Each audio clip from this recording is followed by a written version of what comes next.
Nyt kun saa tällaisen hienon kukkapuskan merkiksi siitä, että on pystynyt uusimaan paikkansa, niin täytyy myöntää, että se ilo ei ole kovin suuri tämän kokonaisuuden takia. Henkilökohtaisesti vielä koen niin, että me valitsimme rohkean talouspoliittisen vaihtoehtoisen linjan.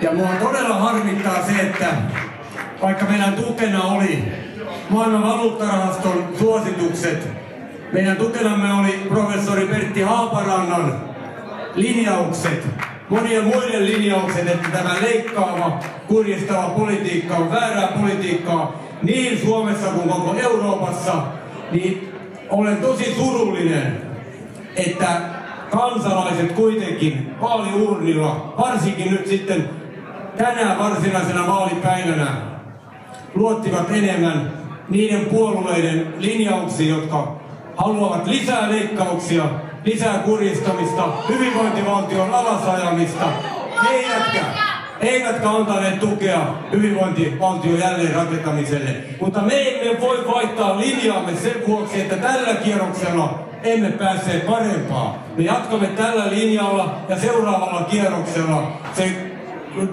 toivottavasti ja uskon varmasti tulee kääntymään meidän voitoksi. Kiitoksia teille kaikille todella paljon.